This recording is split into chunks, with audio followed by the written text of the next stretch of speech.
Two congressmen from New York say they were turned away from an ICE detention area in Lower Manhattan this morning, despite rules that allow members of Congress to make unannounced visits to check on conditions.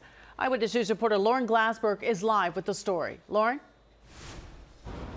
Well, Sade, the congressmen say that they gave advance notice that they were coming, and while they were allowed inside the federal building behind me, they were not allowed to see the detention areas. Now, the Department of Homeland Services says that there is no detention facility here, but the lawmakers say that's really about semantics and that there are people who get held here. Why are they not allowing us simply to observe what's going on?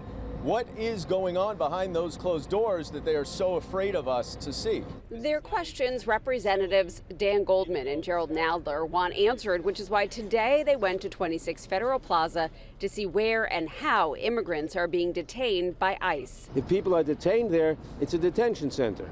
And under the statute, we have absolute right to inspect detention centers, a right that was denied to us. Nadler and Goldman say even though they have congressional oversight responsibilities, they were prohibited from seeing any holding areas. They did witness 2 immigration hearings. They did not see any immigrants arrested while they were here, but yesterday the city's comptroller was arrested. You don't have the authority to arrest U.S. citizens asking for a judicial warrant. Brad Lander, who's running for mayor, tried escorting an immigrant from a hearing yesterday when he himself was detained.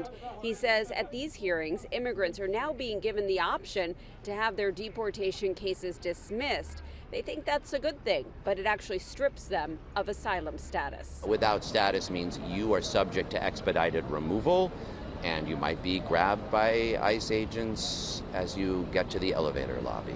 The lack of transparency is a real problem for many Democrats and immigration groups. Since when did we accept a scenario where people are showing up to court and are suddenly being tricked, quickly arrested, detained, and rendered disconnected from the world that they knew without any semblance of due process? If you want to fix our immigration system, let's fix our asylum processing system.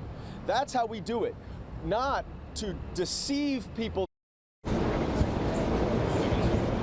Well, it's not really clear what recourse the congressmen have, especially if they can't get their Republican counterparts to work with them in an effort for more transparency. They say that they are considering suing the federal government. Live in Lower Manhattan, Lauren Glassberg, Channel 7 Eyewitness News.